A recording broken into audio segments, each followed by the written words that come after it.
তথ্য সম্প্রচার উপদেষ্টা মোহাম্মদ মাহফুজ আলম এবং স্থানীয় সরকার, পল্লী উন্নয়ন, সমবায় মন্ত্রণালয় এবং যুব ক্রীড়া মন্ত্রণালয়ের উপদেষ্টা আসিফ মাহমুদ সজীব ভুইয়া আজ বিকেল 5টা নাগাদ প্রধান উপদেষ্টা প্রফেসর মোহাম্মদ ইউনূসের কাছে তাদের পদত্যাগপত্র জমা দিয়েছেন। উপদেষ্টারা রাষ্ট্রীয় অতিথি ভবন যমুনায় উপস্থিত হয়ে পদত্যাগপত্র জমা দিলে প্রধান উপদেষ্টা তা গ্রহণ করেন। তাদের পদত্যাগ নির্বাচন কমিশন তফসিল ঘোষণার সাথে সাথে কার্যকর হবে। আবারও আমি বলি, তাদের এই যে পদত্যাগপত্র নির্বাচন কমিশন তফসিল ঘোষণার সাথে সাথে, যে ফেব্রুয়ারিতে যে নির্বাচন হচ্ছে সেই নির্বাচনের তফসিল ঘোষণার সাথে সাথে কার্যকর হবে। আপনারা হয়তো জেনেছেন যে এটা কালকেই সম্ভবত তফসিল ঘোষণা হচ্ছে। জুলাই গণ অভ্যুত্থানের সম্মুখ সারিতে থেকে নেতৃত্ব দেয়া এই দুই ছাত্রনেতার পদত্যাগপত্র গ্রহণের পর প্রধান উপদেষ্টা তাদের ভবিষ্যৎ জীবনের মঙ্গল কামনা করেন। তিনি বলেন, আমি কোট অভ্যুত্থানের নেতৃত্ব দিয়ে তোমরা যেভাবে জাতিকে ফ্যাসিবাদী শাসন থেকে মুক্তির পথে অবদান রেখেছ তা জাতি মনে রাখবে। আমি বিশ্বাস করি ভবিষ্যতেও গণতান্ত্রিক উত্তরণ ও বিকাশে তোমরা একইভাবে সক্রিয় ভূমিকা রাখবে। প্রধান উপদেষ্টা আরও বলেন, আজ একটি ঐতিহাসিক দিন। প্রধান উপদেষ্টা আরও বলেন, এটা আবার কোর্ট, আজ একটি ঐতিহাসিক দিন। অন্তর্বর্তীকালীন সরকার সবসময় তোমাদের অবদান স্মরণ করবে। আমি তোমাদের সুন্দর ও শুভ ভবিষ্যৎ কামনা করি। এত অল্প সময়ে তোমরা জাতিকে যা দিয়েছ তা জাতি কখনো ভুলবে না। তিনি বলেন, এটি একটি রূপান্তর মাত্র। আমি আশা করি আগামীতে বৃহত্তর পরিমণ্ডলে তোমরা আরও বড় অবদান রাখবে।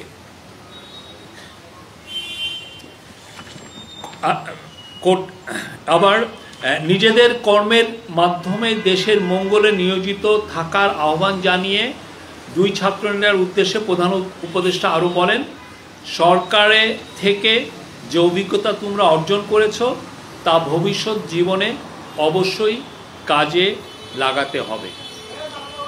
Thank you. এই ছিল। Any question?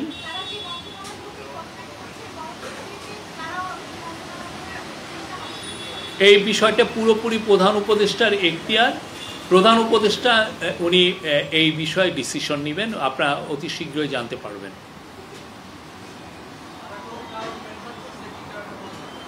আমি পদত্যাগপত্র দেখিনি। Any question?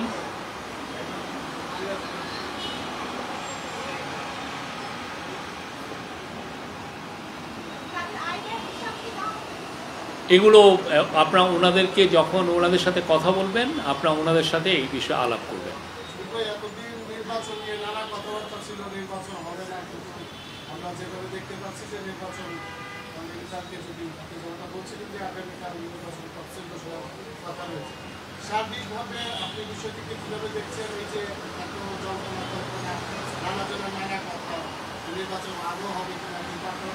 আমরা সরকারের তরফ থেকে সবসময় একই কথা বলছি, নির্বাচন ফেব্রুয়ারির প্রথমার্ধে হবে আমাদের সরকার বলছে। এবং আমরা যখন গ্রামে বা বিভিন্ন ডিস্ট্রিক্ট টাউনে যাই আমরা দেখেছি সেখানেও নির্বাচনের জোয়ার বইছে।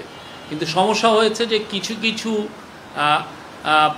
তথাকথিত কমেন্টেটর যারা ইউটিউবে বা বিভিন্ন টিভিতে বসে এই কনফিউশনগুলো ছড়িয়েছেন, হ্যাঁ, তাদের মধ্যে তথাকথিত কিছু সিনিয়র সাংবাদিকও আছেন, তারা প্রতি মুহূর্তে এই কথা, এতে হয়তোবা আমরা দেখেছি যে এতে ওনারা হয়তোবা কিছু এক্সট্রা কিছু ভিউ পাচ্ছিলেন সেই। কিন্তু আমরা কিন্তু প্রথম থেকেই বলছি নির্বাচন ফেব্রুয়ারির প্রথমার্ধে হবে এবং এই বিষয়ে চিফ অ্যাডভাইজার সবাইকে প্রস্তুতি গ্রহণের কথা বলেছেন। আপনি দেখেছেন যে সব ধরনের প্রস্তুতি এই গভর্নমেন্ট নিচ্ছে। আজকে উনি সারা বাংলাদেশের যত ইউএনও আছে তাদেরকে উদ্দেশ্যে উনি অ্যাড্রেস করেছেন।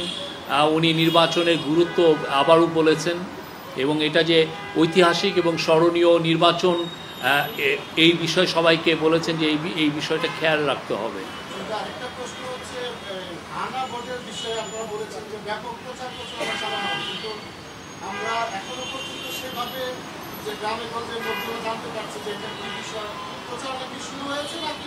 আমরা অলরেডি অনেক জায়গায় প্রচারণা দেখছি, মানুষের মধ্যে অনেক বেশি অ্যাওয়ারনেস, মানুষ জানতে পারছে আসলে হা না ভোটটা কি, এটা যে একটা প্যাকেজের মধ্যে আপনি যেটা প্যাকেজটাকে হা বলছেন, আর যেটা আপনি যদি না এটাকে প্যাকেজটা যদি না নিচ্ছেন তাহলে না নিচ্ছেন, এটা আমরা আমি নিজে চায়ের টেবিলের আড্ডায় যে আমি গত শুক্রবার মাগুরায় গিয়েছিলাম, দেখেছি এটা নিয়ে ডিসকাশন হতে।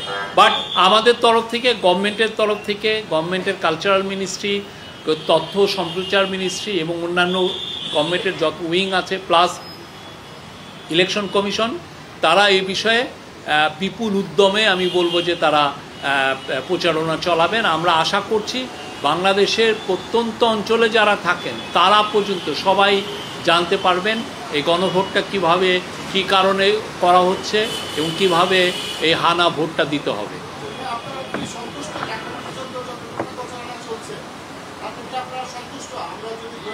আপনারা আমাদের এখনও আমরা বলবো যে মানে মিড ফেব্রুয়ারি যদি আমি বলি তাহলে 2 মাসের একটু এদিক বেদিক আমাদের সময় আছে, আমরা মনে যথেষ্ট সময় আছে এবং সে বিষয়ে আমরা এই গভর্নমেন্ট যথেষ্ট প্রিপারেশন নিচ্ছে, ইলেকশন কমিশন নিচ্ছে। আপনারা দেখছেন যে পোস্টাল ব্যালটের বিষয়েও আমাদের যারা ডায়াসপোরা ভাই বোন আছে তাদের মধ্যে কি একটা উদ্যম, একটা জোয়ার বইছে। তারা অলরেডি, আমার মনে হয় আজকে আপনারা যদি দেখেন 3 লাখের বেশি অলরেডি রেজিস্টার্ড হয়ে গিয়েছে। আমরা জানি না, 25শে ডিসেম্বর তো হচ্ছে কাট অফ টাইম। আমরা আশা করছি যত, আমাদের তো ডায়াসপোরা ভাই বোন অনেক, কেউ বলেন 1.5 কোটির মতো, কেউ বলেন 1 কোটি 20 লাখ। আমরা তো চাই সবাই পার্টিসিপেট করুন। আমরা তো চাই যে বাংলাদেশের যত নাগরিক আছেন বিদেশে সবাই এতে লিস্টেড হয়ে সবাই ভোট দিন। অন্য কেউ প্লিজ, আপনার অনেকগুলো কোশ্চেন করবেন। আচ্ছা, আর কি